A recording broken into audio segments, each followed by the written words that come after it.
आप सभी दर्शकों को सादर नमस्कार। आज हमारे साथ मौजूद हैं आर्य जगत के विद्वान संत, अंतर्राष्ट्रीय प्रचारक स्वामी सच्चिदानंद सरस्वती जी। स्वामी जी, आपका स्वागत है। जी धन्यवाद। अभिनंदन है। स्वामी जी महाराज एक ऐसी शख्सियत है जो पूरे देश में ही नहीं, पूरी दुनिया में घूम घूम कर आर्य समाज का लगातार प्रचार करते हैं, वेदों का प्रचार करते हैं। तो स्वामी जी महाराज, आपके प्रचार को लेकर ये आज हम कुछ बातों पर चर्चा करेंगे। जी स्वागत है आपका। जी, तो मेरा पहला प्रश्न ये है, स्वामी जी महाराज आप पूरी दुनिया में घूमते हैं, वेद प्रचार का कार्य करते हैं, आपको अन्य में और आर्य समाज में क्या अंतर नजर आते हैं? देखिए, बहुत सारे मतपंथ चल रहे हैं समाज के जी अंदर जी जी और सब अपनी विचारधारा के प्रचार प्रसार में लगे हुए हैं। जी लेकिन आर्य समाज कोई मतपंथ नहीं है। जी आर्य समाज पूरी तरह से सनातन धर्म को फॉलो करता है। जी आर्य समाज की एक भी मान्यताएं सनातन धर्म के विपरीत नहीं है। जी जी ये आज अलग बात है कि लोग ये दुष्प्रचार करते हैं कि आर्य समाज वैदिक मान्यताओं का खंडन करता है, सनातन धर्म का खंडन करता है। जी लेकिन ऐसी बात वो लोग कहते हैं जिन्होंने सनातन को समझा ही नहीं है, जी जी न शास्त्रों को पढ़ा है, न वेदों को जाना है। जी वास्तव में वर्तमान समय में कोई वेद की रक्षा का, सनातन की सेवा का कोई कार्य कर रहा है कोई संगठन, तो वो संगठन आर्य समाज है। जी जी तो वेद में मानवता की बात है, वेद में कोई पक्षपात नहीं है, कोई छुआछूत नहीं है, कोई भेदभाव नहीं है। जी बाकी जितने भी मतपंथ हैं, मुसलमान केवल धरती पर मुसलमान को ही देखना चाहता है, जी क्रिश्चियन केवल क्रिश्चियन को ही देखना चाहता है। जी वो तो लोग यहाँ तक कहते हैं कि इस धरती पर किसी काफिर को जिंदा नहीं छोड़ेंगे हम। जी जी तो फिर क्या उसको हम धर्म कहेंगे? वो क्या धर्म है? जी जब मानो कहते हैं दुनिया ने सबको, भगवान ने सबको बनाया है, जी दुनिया को बनाया है, जी तो जब भगवान काफिरों को चाहता ही नहीं था जी जी तो फिर काफिर भगवान ने बनाए क्यों? जी जी जी तो ये तो सारी कपोल कल्पित लोगों के अपने दिमाग की उपज बातें हैं सारी की सारी। जी जी वेद ईश्वरीय ज्ञान है, अपौरुषीय है, परमात्मा का दिव्य ज्ञान है। जी तो वेद में किसी प्रकार की कोई पक्षपात की बात नहीं है, कोई मूर्खतापूर्ण बात नहीं है, कोई किस्से कहानी नहीं है, कोई भूत प्रेत, कोई जन्य पिशाच, शनि राहु केतु, ये वेद में कुछ भी नहीं मिलता। वेद में बिल्कुल नॉलेज है, विशुद्ध नॉलेज है, जी जी तार्किक बातें हैं, विज्ञान भरा पड़ा है। जी। स्वामी जी महाराज, जैसे पौराणिक लोग हैं या पुजारी जो होते हैं पौराणिक, तो आर्य समाज पे बार बार आपेक्षा लगाते हैं कि आर्य समाज ईश्वर को नहीं मानता, तो इसमें क्या कहना आपका?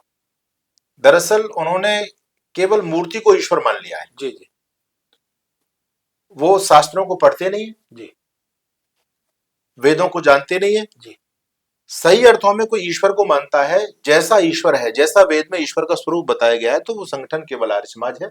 सपरेगा शुक्रम अकायम अब्रणम अस्नाविरम शुद्धम अपविद्धम कबीर मनीषी परिभु स्वयंभू याता त्यतो अर्धान विद्या शाश्वतीभ्य समाभ्य। जी ये यजुर्वेद के 40वें अध्याय का मंत्र है। इसमें ईश्वर का स्वरूप बताया गया है कि परमात्मा कैसा है। जी बिल्कुल इसी मंत्र के भाव को जी महर्षि स्वामी दयानंद जी महाराज ने आर्य समाज के दूसरे अंड में यथावत लिख दिया।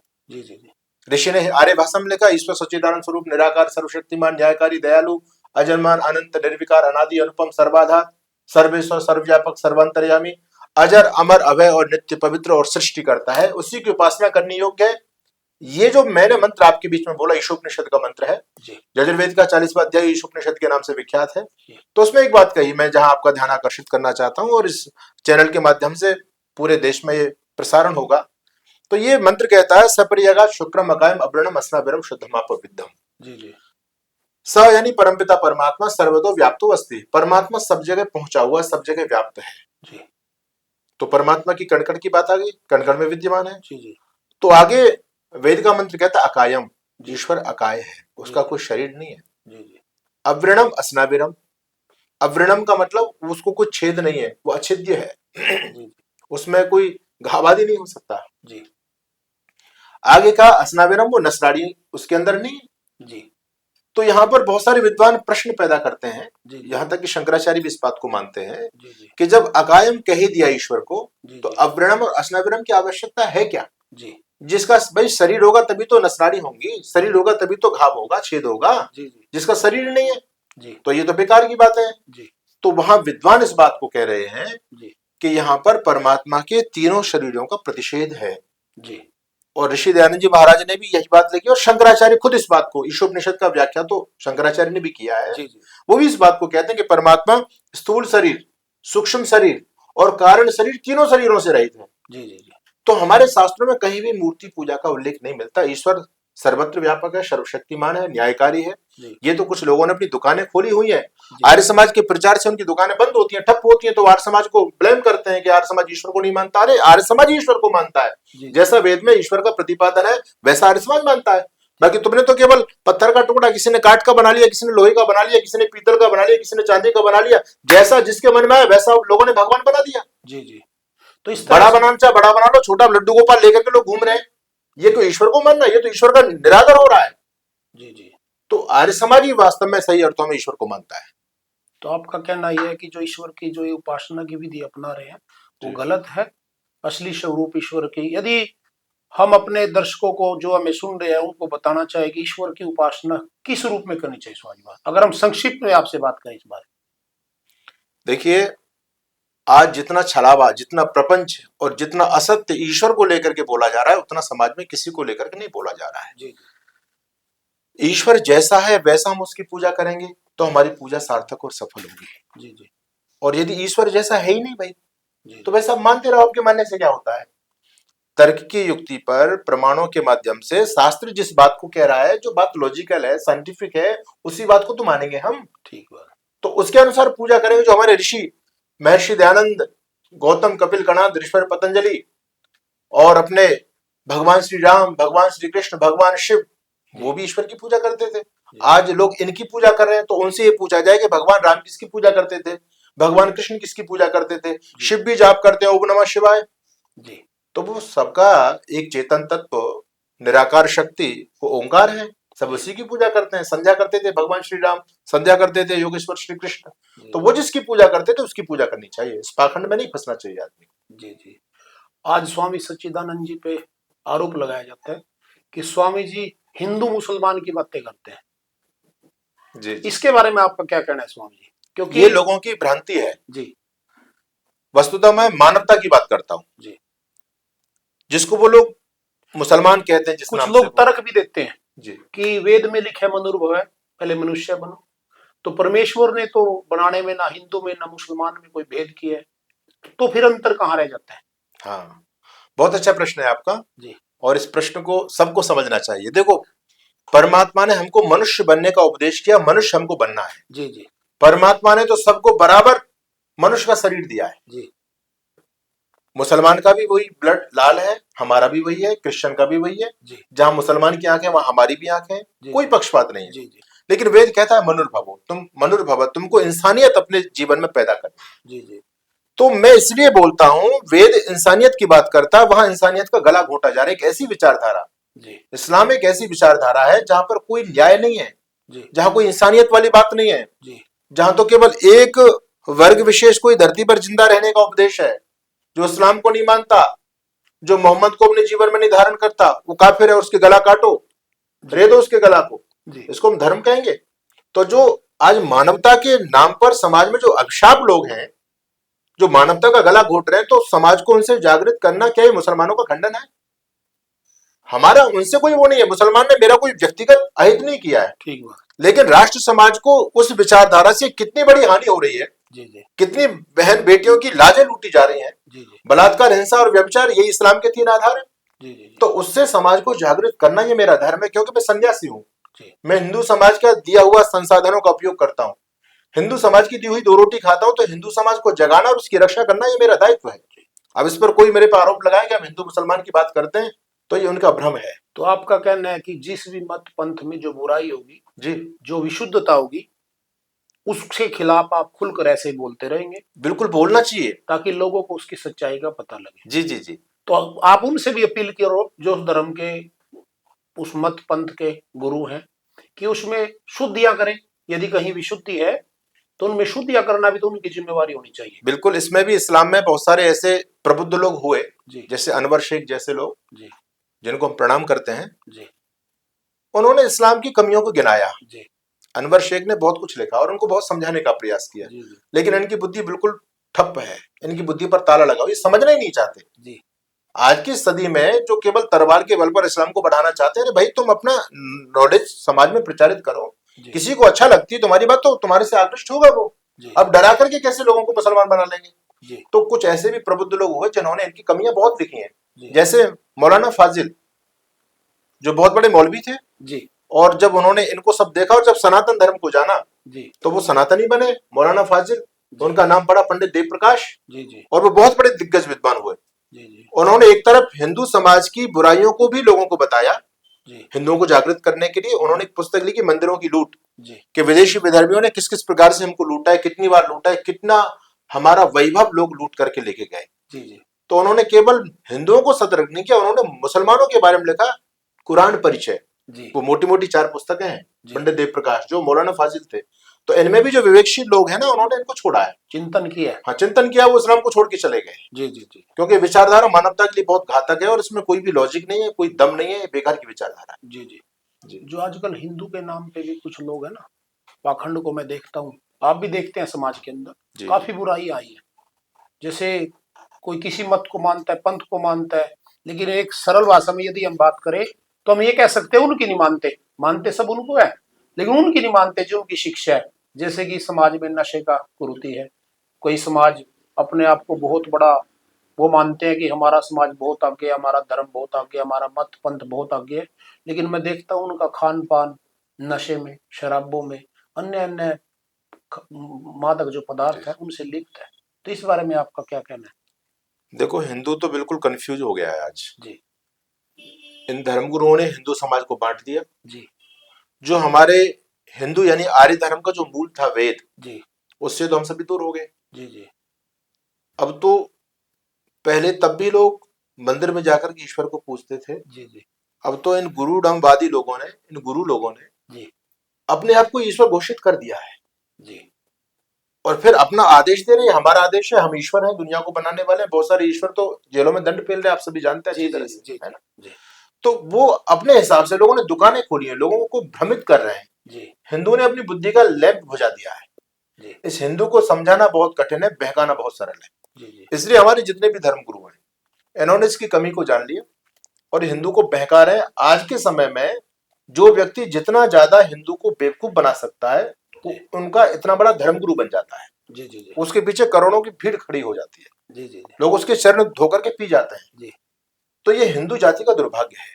जी हिंदू संस्कृत पढ़ा नहीं, अपने ना महाभारत को जानता, ना रामायण को पढ़ता, ना वेद को पढ़ता, जी इसको कोई भी बहका देता है। जी जी तो ये अविद्या इसलिए फैलती चली जा रही है समाज में। जी जी हिंदू समाज को जागरूक होना चाहिए, शास्त्रों को समझना चाहिए और अपनी बुद्धि का इस्तेमाल करना चाहिए। जी आज के डेट में भी यदि व्यक्ति थोड़ा सा बुद्धि का इस्तेमाल करेगा ना, जी तो वो सब समझ सकता है कि क्या सच्चाई है। कुछ धर्म गुरु अपने आप को भगवान बताते हैं जी। और बड़ी हैरानी होती है, पढ़े लिखे लोग जो एमए पीएचडी लोग, बड़े बड़े पदों पर आसीन लोग, उन लोगों के को अपना गुरु मानते हैं, अपना सब कुछ मानते हैं, और उनके आगे वो करते हैं। और वो काफी लोग तो आज जेलों में बंद है, और बड़ी हैरानी होती है स्वामी जी महाराज कि वहीं से वो संचालन कर रहे हैं, बहुत बड़े आयोजनों का संचालन कर रहे हैं। बिल्कुल ठीक कह रहे हैं। तो ऐसे लोगों को आप क्या अपना संदेश देंगे, अपना क्या वो? मैं ये कहना चाहता हूँ कि इतने पर भी लोगों की आंखें नहीं खुल पा रही हैं। मैं जी उनको मनुष्य बोलूं या पत्थर बोलूं, क्या बोलूं उनको? जी जी भाई अब तो आंखें खुल जानी चाहिए। जिनको ये भगवान मान करके बैठे थे, जी दुनिया को बनाने वाला, हमारा उद्धार करने वाला, यहाँ तो लोग सतलोक का सर्टिफिकेट बना करके दे रहे थे, वो खुद जेल में सड़ रहा है। जी जी जी और उसके चले आज भी यथार्थ गीता बांटते फिर रहे हैं, बिल्कुल। बोले हमारे गुरुजी का ज्ञान है। अरे तेरे गुरुजी को ज्ञान होता तो तेरे गुरुजी जेल में सड़ता है क्यों? वो कुछ पुस्तकों का स्वरूप भी बदल रहे हैं। विकृत कर दिया सनातन धर्म को इन लोगों ने। जी जी जी गीता में जो बातें नहीं है वो यथार्थ गीता के नाम से हिंदू समाज को बरगलाने के लिए, भ्रमित करने के लिए रामपाल के चेहरे बांटते फिर रहे हैं आज। जी जी तो ये विद्या के शत्रु हैं, बुद्धि की लैंप इनकी बुझ चुकी है पूरी तरह से। वहां से 5-5 हजार में की लौकी लेके आ रहे हैं, एक एक बैंगन 6-6 हजार में इनके आश्रम में बिक रहा है। जी जी जी वो पाखंड इनको ठग रहे हैं फिर भी। अच्छा, मैं एक बात कहना चाहता हूँ, देखो सूर्य उदय हो चुका है, जी फिर भी कोई व्यक्ति ये कहे कि सूर्य मुझे दिखाई नहीं दे रहा, जी तो उल्लू है। जी उल्लू को सूर्य समय नहीं दिखाई देता, दिन में नहीं दिखाई देगा, उसको रात को नहीं दिखाई देता, वो अंधकार में रहता है। जी जी तो जब वेद का प्रकाश हो रहा है, जी आज बहुत सारे लोग धर्मगुरु बिल्कुल सतर्क कर रहे हैं, भाई इस पाखंड से बचो, फिर भी लोग उसमें घुसे पड़े हैं, उसमें अपने जीवन को, समय को, धन को, सब कुछ बर्बाद कर रहे हैं। जी ये उनका दुर्भाग्य है। कि वेद का रास्ता अपने पुण्यों से प्राप्त होता है। तो ऐसे लोगों को कैसे रास्ते पर लौटाने का काम होगा? जिस दिन उनके पुण्य अच्छे हो जाएंगे उस दिन उनको वेद मार्ग अच्छा लगेगा। जी।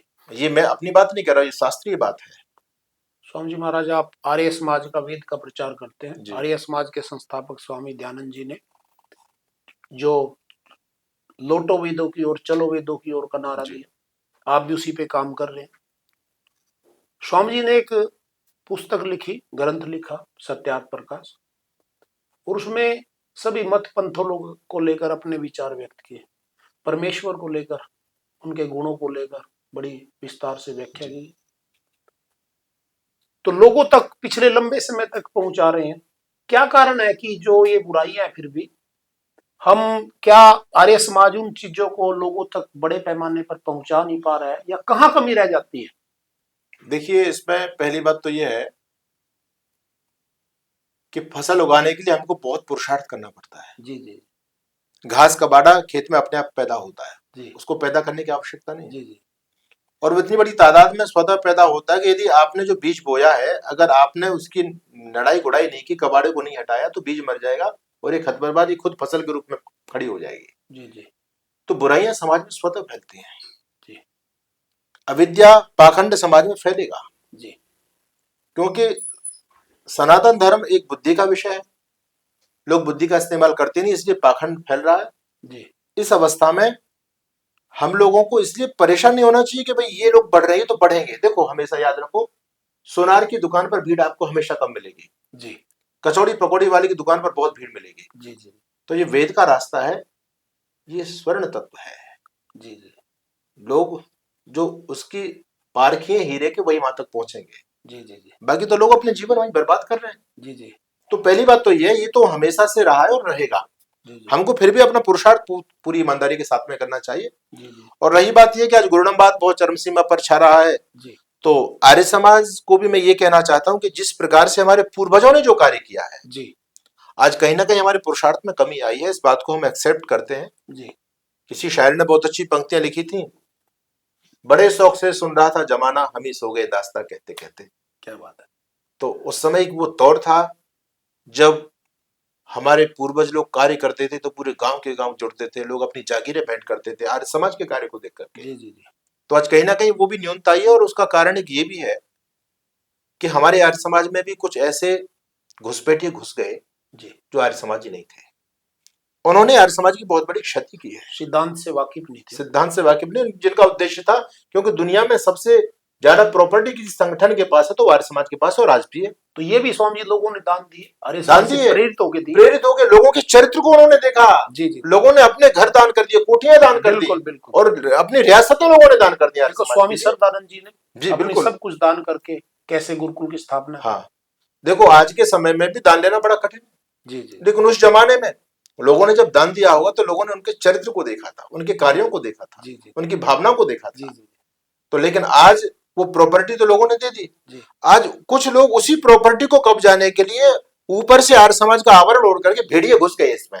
तो ये अंतर मानूंगा मैं कि आर्य समाज वो ज्ञान के दम पर सब कुछ करता है, और जो दूसरे मत पंथ है वो डरा के सब कुछ करते हैं, बिल्कुल, डर पैदा करते हैं। ये यथार्थ बात है।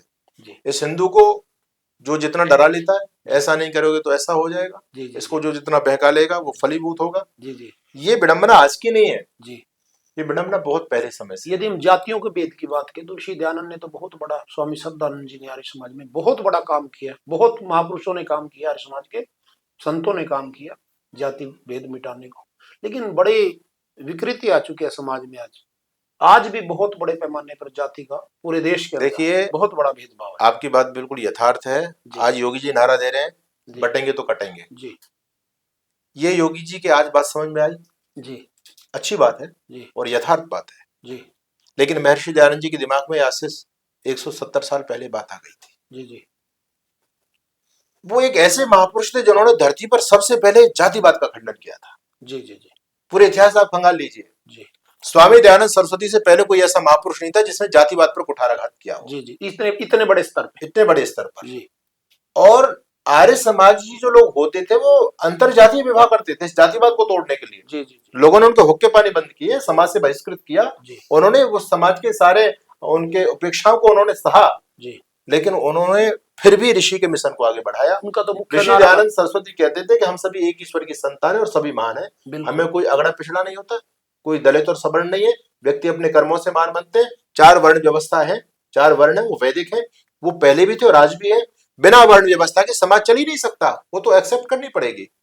लेकिन जाति, आप लगभग 1000 साल से पहले का इतिहास देख लीजिए, जी जी आपको किसी भी महापुरुष के नाम के पीछे जाति सूचक शब्द नहीं मिलेगा। जी जैसे योगेश्वर श्री कृष्ण, जी। क्या उनके नाम के पीछे कोई जाति सूचक नहीं, शब्द है? कोई जाति सूचक मर्यादा पुरुषोत्तम श्री राम, नहीं।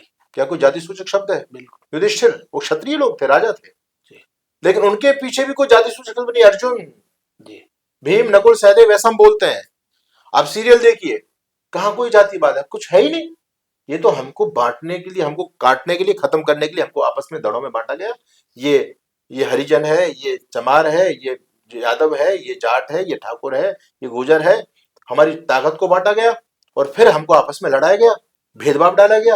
भाई हरिजन है तो ये छोटा है, ये मंदिर में नहीं प्रवेश कर सकता, मंदिर में चला गया तो मंदिर दूषित हो जाएगा। हमने उपेक्षा की, उनको मंदिर में नहीं जाने दिया। दूसरे लोगों ने, जिनका ये षड्यंत्र था, अपने मस्जिद के दरवाजे खोल दिए, अपनी गिरजाघर के दरवाजे खोल दिए। आ जाओ भाई, हम स्वीकार करते हैं। अभी भी लोगों के दिमाग में ये बात नहीं आ रही, इस सदी में भी नहीं आ रही। जी हम हर जगह से बट गए, कट गए, मर गए, जी फिर भी समझ में नहीं आई। आज बागेश्वर धाम निकले हैं जातिवाद को मिटाने के लिए, ऋषि दयानंद का मिशन था ये। जी जी जी लेकिन फिर भी बहुत सारे शंकराचार्य जिनकी आंखों पर पट्टी बंधी हुई है, जी आज भी उस व्यक्ति का विरोध कर रहे हैं। वो जी जी किस सदी में हम जी रहे हैं और इस सनातन धर्म का कितना नाश करेंगे ये तथाकथित शंकराचार्य। जी जी। अब तो उनको जाग जाना चाहिए। अरे भैया, हिंदू नहीं बचा तो तुम शंकराचार्य किस बात के हो? स्वामी जी महाराज, बाबा बागेश्वर धाम इस समय हिंदू यात्रा निकाल रहे हैं, जी, प्रदेश प्रदेश जा रहे हैं। लोग काफी बड़ी संख्या में उनकी यात्रा में शामिल हो रहे हैं। तो लोग कहते हैं कि हिंदू को जगाने का काम बड़े स्तर पे हो रहा है, लेकिन शंकराचार्य उनकी यात्रा पे सवालिया निशान लगा रहे हैं। वो कह रहे हैं कि जातियां कैसे एक हो सकती हैं। इन खुलकर बोल रहे हैं। शंकराचार्यों को जी इन्होंने हमेशा से अच्छे कार्यों में रोड़ा अड़ाया है। जी जो काम आर्य समाज की परिपाटी ने किया, स्वामी श्रद्धानंद कर गए, जी कोई शंकराचार्य नहीं कर पाया आज तक। जी परिस्थिति को ये समझ नहीं रहे, जी और मैं तो ये कहूंगा कि ये शास्त्रों को भी नहीं समझ पा रहे हैं। जी जी ये खुद कुछ काम कर नहीं रहे, खुद अपने सोने चांदी के सिंहासन से नीचे उतरते नहीं है। जी इन्होंने कुछ काम नहीं किया, हिंदू धर्म बट गया। जी एक नौजवान 28 साल का बागेश्वर धाम सरकार धीरेन्द्र शास्त्री निकले हैं, जी तो हमको उनके कदम का स्वागत करना चाहिए। जी एक बहुत अच्छा कदम है, राष्ट्रवाद का कदम है। जी इनको दिक्कत क्या हो रही है? इनको दिक्कत इस बात की हो रही है क्योंकि बागेश्वर धाम जी कल के लड़के सारा श्रेय लेके चले गए, हम शंकराचार्य, जी और ये आज का लड़का पॉपुलर हो गया। ये है इनको सब समस्या। भाई जो काम करेगा वो चमकेगा। जी तो इनको धर्म से कोई चिंता नहीं है। जी एक बात बताओ, हिंदू पर इतनी दुर्दिन आए हुए हिंदू के इस देश में, जी जी बांग्लादेश में क्या हो रहा है आप सब जानते हैं, भारत में क्या हो रहा है, जी। कोई शंकराचार्य बोलता है कभी? जी इनको अपनी राजनीति से फुर्सत नहीं। ये तो सोने चांदी के सिंहासन में बैठकर मलाई चाप रहे हैं सारे के सारे। जी जी जी इनको दर्द कहाँ है? जी जी दर्द है आर्य समाज को, और आर्य समाज ने जिन चीजों का खंडन किया, आज बागेश्वर धाम उन्हीं चीजों को समाज में उठा रहे। हम उनके इन कदम का स्वागत करते हैं और हम पूरे हिंदू समाज को उनके साथ होना चाहिए। तो जो उनकी मांग है हिंदू राष्ट्र जी, घोषित होने की, तो जायज है, होनी चाहिए। देखो स्वामी हिंदू स्वामी को, सच्चिदानंद जी क्या सोचते हैं? मैं कहता हूं बिल्कुल होना चाहिए। जी। हिंदू का मतलब आर्य। तो दूसरों का क्या स्थान रहेगा उसमें? हाँ, यही तो एक मुख्य बात है। जी आर्य राष्ट्र में किसी का हनन नहीं है, जी किसी का शोषण नहीं है। जी दुनिया में हमारा ही आर्य धर्म है। आज हम उसको हिंदू धर्म कहते जी थे, जी पुराने काल में उसको वैदिक धर्म या आर्य धर्म कहते थे। जी दुनिया में हमारा ही एक धर्म ऐसा है जहां मुसलमान के कल्याण की कामना करते हैं। जी जी हमारे मंदिरों से तो उद्घोष होता है, सर्वे भवन्तु सुखिनः, जी जी विश्व का कल्याण हो। कौन उद्घोष करता है? हमारे सनातन धर्म के मंदिरों में उद्घोष होता है। जी किसी मस्जिद से आपने सुना?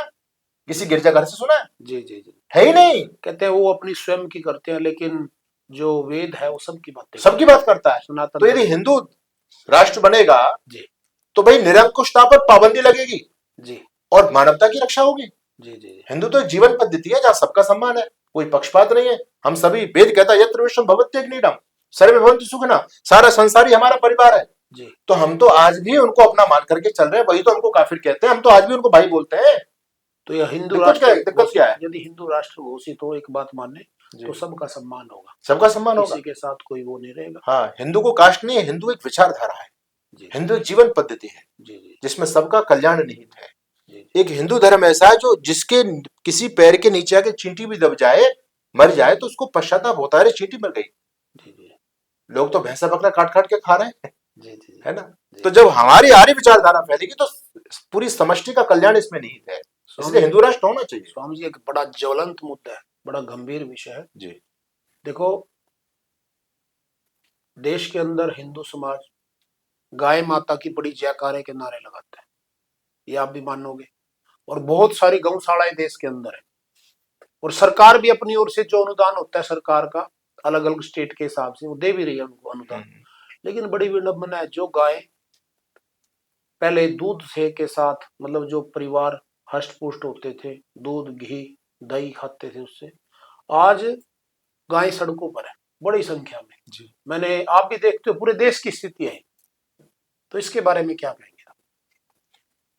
हिंदू की कथनी और करनी में बहुत बड़ा भेद है जी इसलिए तो हिंदू दुनिया से खत्म हो रहा है। जी हम गाय को माँ मानते हैं, उसकी पूजा भी करते हैं, जी। आरती करते हैं, जी लेकिन उसकी सुरक्षा का कोई प्रबंध हमारे पास में नहीं है। जी गाय हत्या हो रही है तो उसमें दोषी मैं हिंदू समाज को ही मानता हूँ। जी अगर मुसलमान गाय को माँ मानता तो मजाल है, उसकी को गाय की पूंछ भी काट के दिखा देता। जी जी जी हम गाय की जय के नारे बोलते हैं, गौमाता की रक्षा हो, गौमाता की जय, और दूध पी रहे भैंस का, घी खा रहे भैंस का, जी जी जी। लस्सी और छाछ पीते हैं, दही खाते हैं भैंस की, तो हर कहां घर से में, गौमाता की रक्षा हर होगी? घर में गाय का पालन होना चाहिए। तभी गाय बचेगी।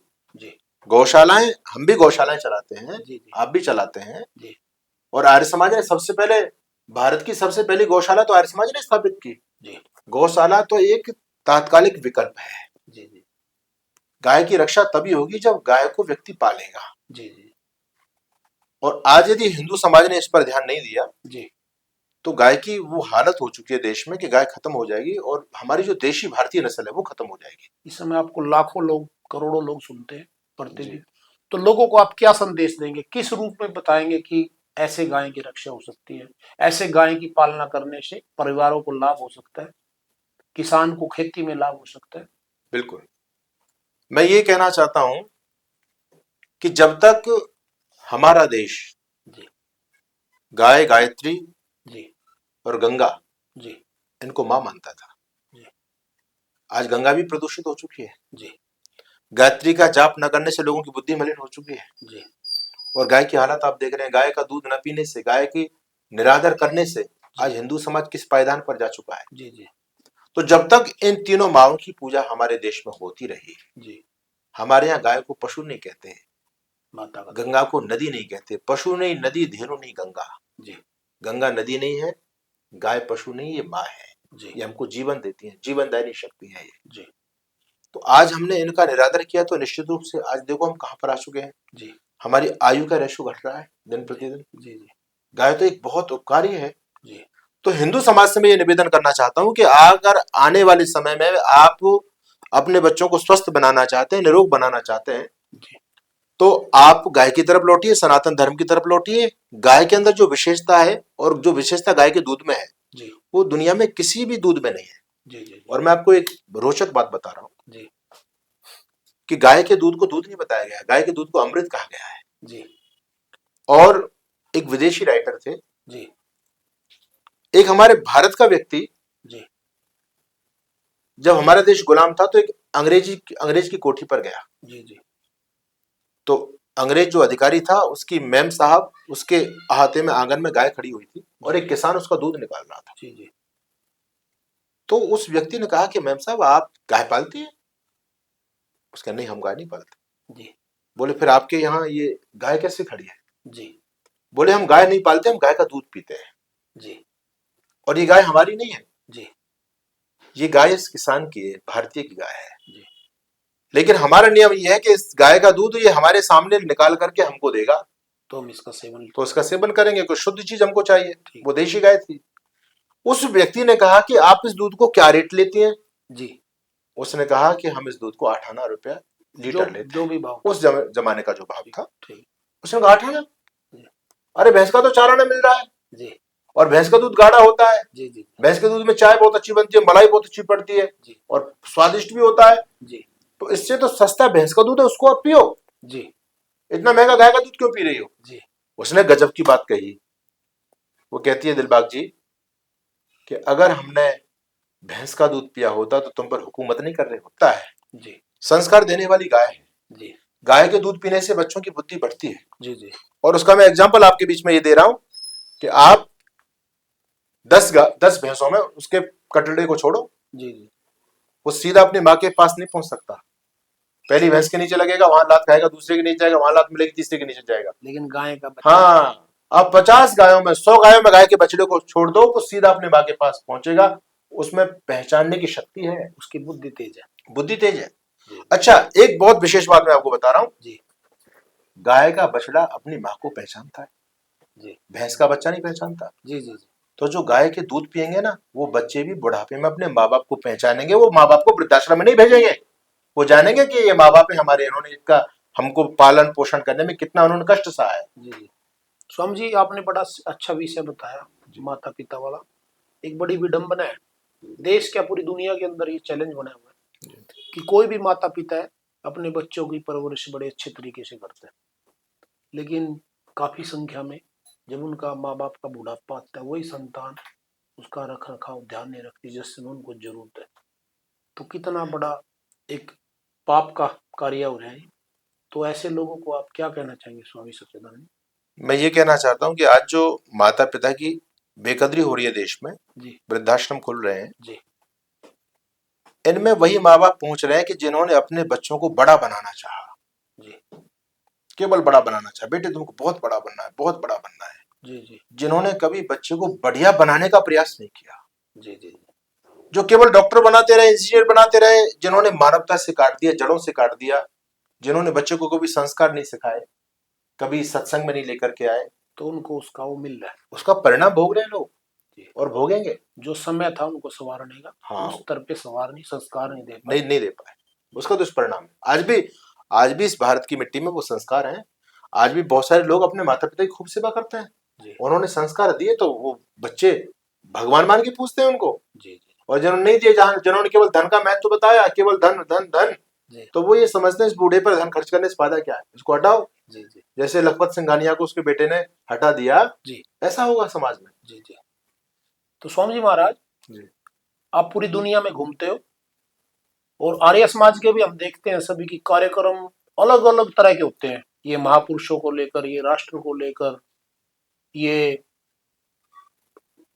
युवाओं को लेकर, ये महिलाओं को लेकर, और जी देश के जितने वीर हैं उनकी गाथाओं को लेकर। कहीं आर्य वीरों के कैंप लगते हैं, मतलब एक मनुष्य बनाने के कार्य अनेक किए जाते हैं। आजकल एक चलन आया, हमने देखा अभी करीब से आर्य समाजों के अंदर, कुछ स्तर पे देखे, ज्यादा नहीं अभी।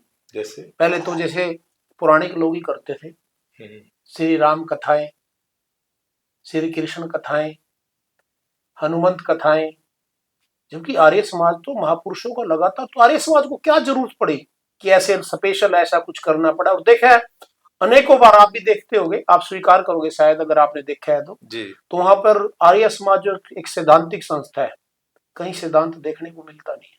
क्या कहना चाहेंगे स्वामी? केवल राम कथा ही नहीं हो रही, वैदिक राम कथा हो रही है। अच्छा, उसमें भी भेद डाल दिया। इसमें भेद डाल दिया। उनसे ये पूछो जी, कि वेद पहले या राम पहले? भेद पहले। वेद में क्या राम का वर्णन है? वेद में कोई इतिहास है क्या? नहीं, वो तो नहीं। तो फिर वैदिक राम कथा कैसे हो जाएगी? जी, राम खुद वेद को लेकर के चले हैं, वेद तो का वो प्रचार नाम में किया। ही, नाम में ही नाम में ही संशय। घालमेल है पूरा की पूरा।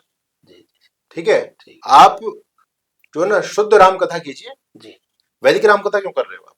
जी जी दूसरी बात मैं ये कहना चाहता हूं कि कहीं ना कहीं हम लोग भटक रहे हैं आज। जी जिस आर्य समाज के कंधे पर वेद के प्रचार की जिम्मेदारी थी, जी राष्ट्र निर्माण का दायित्व जिन कंधों पर था, जी जी वो कंधे कहीं ना कहीं आज अपनी जिम्मेदारी से भाग रहे हैं। जी दुनिया में केवल एक आर्य समाज का मंच है जहां वेद की बात होती है। जी दुनिया के तमाम पंथ और लोग तो केवल पुराणों तक सिमट करके रह गए, जी जी वेदांत तक सिमट करके रह गए। जी जी आज भी कहीं वेद की बात होती है तो आर्य समाज के मंच से होती है। आर्य समाज ने वेदों को जीवंत रखा है, और यदि आर्य समाज के मंचों से कथाएं होने लग गई जी तो वेद का प्रचार कहाँ होगा। जी जी जी और दूसरी बात मैं ये कहना चाहता हूँ कि आर्य समाज महापुरुषों के सम्मान का विरोधी नहीं है। जी जी सबसे बड़ा सम्मान महर्षि दयानंद सरस्वती ने महापुरुषों को दिया। योगेश्वर कृष्ण के बारे में कहा वो आप्त पुरुष, तो उन्होंने जन्म से लेकर के मृत्यु पर्यंत कोई निंदित कर्म नहीं किया। जी आज तो लोग उनको छलिया बता रहे हैं, लंपट बता रहे हैं, लड़कियों के कपड़े उठाने वाले चोर बता रहे हैं लोग कृष्ण को, छवि को बिगाड़ छवि को बिगाड़ रहे हैं। लेकिन आर्य समाज ने महापुरुषों का सम्मान किया, उनके निश्चल छवि को समाज के सामने प्रस्तुत किया है। जी भगवान कृष्ण हमारे आप्त पुरुष हैं, जी मर्यादा पुरुषोत्तम श्री राम हमारे आदर्श हैं। जी आर्य समाज का जो भी कार्यक्रम होता है, हर विद्वान, भजनोपदेशक और वक्ता अपने किसी न किसी सत्र में 20, 25, 30 मिनट बोलता ही है उनके बारे में कि वो बड़े पावन उनका जीवन था। और बाकी हम आगे बढ़ जाते हैं, बहुत सारी बातें हैं बात करने के लिए, वेद की बहुत सी बात बहुत सारी बातें हैं, समाज में विसंगतियां हैं, जी, जी। वैदिक सिद्धांत को लोग जाने इसके जी। लिए हम चर्चा करते हैं। जी जी और वहां केवल 9 दिन या 7 दिन केवल एक ही विषय को लिया जा रहा है। जी जी आर्य समाज का उद्देश्य महर्षि दयानंद सरस्वती ने लिखा था कि वेद का पढ़ना पढ़ाना और सुनना सुनाना। सब आ रही हो ये राम कथा सुनाना आर्य समाज का धर्म नहीं था, वेद का सुनाना धर्म था, वेद का पढ़ना धर्म था। जी जी तो मैं ये कहना चाहता हूँ, आपने बहुत ज्वलंत आज प्रश्न पूछा मेरे से, जी जी इसको लेकर के मेरे हृदय में बहुत बड़ी टीस है। जी तो मैं आपके चैनल के माध्यम से लोगों को ये कहना चाहता हूँ कि आर्य समाज भटके नहीं। यदि हम भटक गए तो समाज को रास्ता कौन दिखाएगा। जी रामकृष्ण हमारे आदर्श हैं। एक जगह में था और एक देवी राम कथा का वाचन कर रही थी, जी लगभग 1.5 घंटे उन्होंने मंत्रा और केकई के संवाद पर लगा दिया। केकई ने ये बोला, फिर मंत्रा ने ये बोला, फिर एक भजन सुनाया, फिर केकई ने ऐसा कहा कि मंत्रा तू मुझे नहीं जानती, राम को नहीं जानती। अरे भाई, इस प्रसंग को 2 मिनट में खत्म किया जा सकता है। कोई अब सिद्धांत की चर्चा करो ना। आर्य समाज ने सिद्धांत की चर्चा यदि करनी बंद कर दी तो लोग कहाँ जाएंगे। आज आर्य समाजियों के घरों में लोग राधा स्वामी को ज्वाइन कर रहे हैं, कोई धनदत्त सतगुरु में जा रहा है, कोई ब्रह्मा कुमारी में जा रहा है। क्यों? क्योंकि हमने सिद्धांतों की चर्चा की नहीं है। जी जी और हमारे मंचों से भी सार्वजनिक रूप से सिद्धांतों की चर्चा बंद हो गई और हम भी केवल उस भीड़ की तरफ जाने लग गए कि भीड़ आकृष्ट हो जाए, हमारी दुकानदारी चल जाए। तो उसको आकृष्ट करने के लिए सिद्धांत को तोड़ा जा रहा है।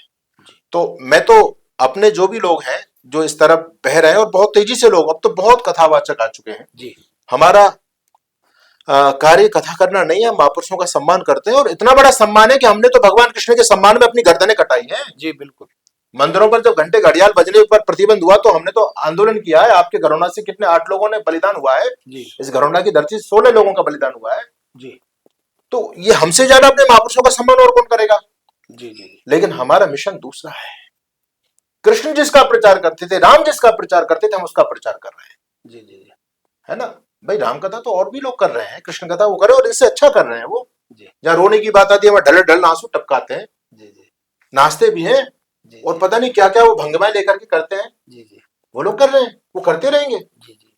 ठीक है, एक अवतारवाद को लेकर के और उनके जीवन की वही तो समस्या है ना कि उन्होंने कृष्ण को भोगी मान लिया, छलिया बता दिया, लंपट बता दिया। इन बातों को तुम स्पष्टीकरण आधे घंटे में कर सकते हैं। जी जी। उसके लिए हम 7 दिन और इतना बड़ी आर्य समाज का पूरा सामर्थ्य उसके लिए लगाएं। कथा हो रही है जी, है ना, तो हम कृष्ण का सही स्वरूप बताएंगे तो कृष्ण के सही स्वरूप को लोग भी समझते हैं। और जो आज आरोप लगाए गए योगेश्वर श्री कृष्ण के जीवन पर, आज बुद्धिमान व्यक्ति उनको नकार रहे हैं, बोले कृष्ण का स्वरूप नहीं हो सकता है। जी जी। उनके चरित्र के साथ छेड़खानी है। तो ये जो कथा वाला जो प्रचलन चला है, निश्चित रूप से ये बहुत चिंतनीय है। और मैं समझता हूं कि यदि आर्य समाज के मंचों पर भी ये मनोरंजन आ गया तो फिर सिद्धांत कहां बचेगा। जी, ये बहुत बड़ा ज्वलंत मुद्दा है। तो आर्य समाज के मंचों पर वैदिक सिद्धांतों की ही चर्चा होनी चाहिए। तो ये प्रचलन चला है, ये गलत चला है। तो इसके लिए जिम्मेवारी सभी पदाधिकारियों को, पूरी टीम, पदाधिकारियों की भी जिम्मेदारी। और कारण ये हो गया है कि पदाधिकारियों ने स्वाध्याय करना बंद कर दिया जी, धरातल पर जाकर के काम करना बंद कर दिया जी। अब वो स्वाध्याय करते नहीं है और धरातल पर काम करते नहीं है तो लोग जुड़ेंगे कैसे जी। अब जब लोग 4 लोग आ रहे हैं उस कार्यक्रम में तो पदाधिकारी समझते हैं कि यार फिर तो हमारी बेइज्जती होती है, तो क्या करें, बोल कथा करा लो, कथा के नाम से लोग ज्यादा आ जाएंगे जी। तो ये कोई मानक हो गया क्या। कल को कथा में नहीं आएंगे तो क्या आप लड़की नचाना शुरू कर दोगे मंच पर जी जी।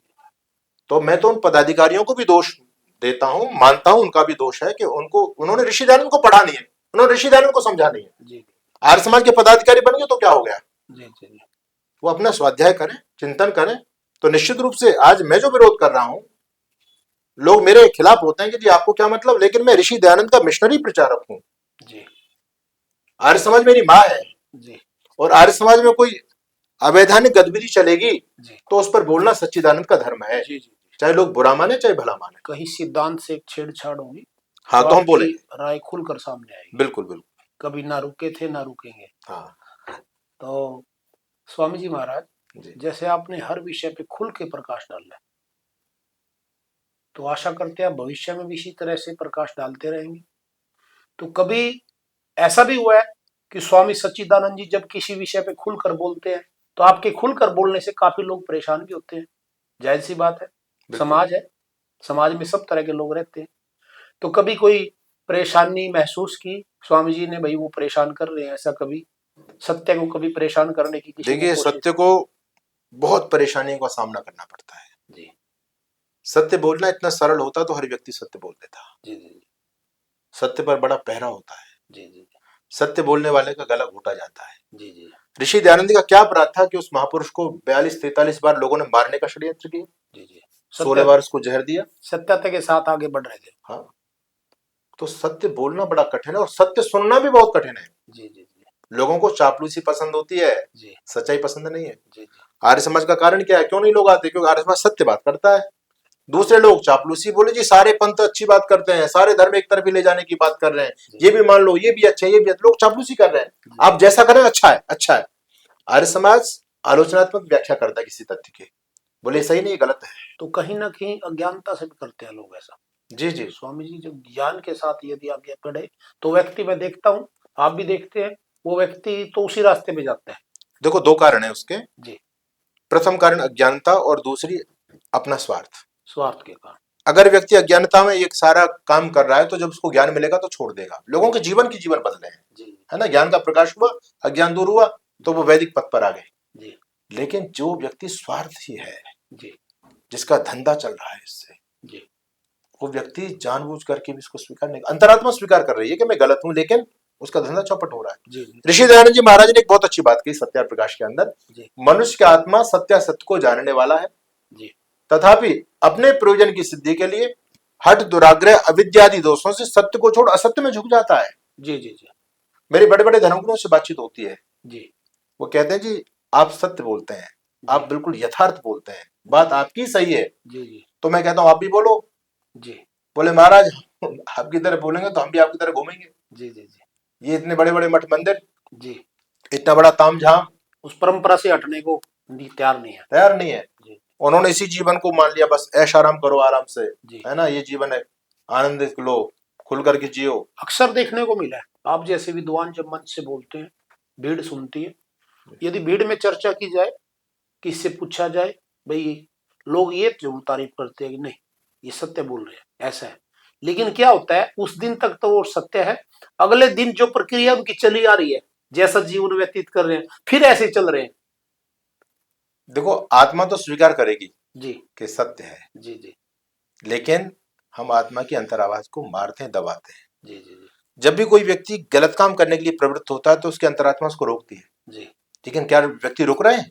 नहीं रुक रहे, जा रहे हैं, फिर भी कर रहे हैं। जी जी तो उसी प्रकार से जब सत्य का प्रचार होता है तो लोगों को लगता है कि सत्य है, लेकिन जब उनके स्वार्थ सामने आते हैं तो उसको एक्सेप्ट नहीं कर पाते लोग। स्वामी जी, हम यदि युवाओं की बात करें तो कहा भी गया है कि जहां देश का युवा मोड़ लेता है वहां देश चला जाता है।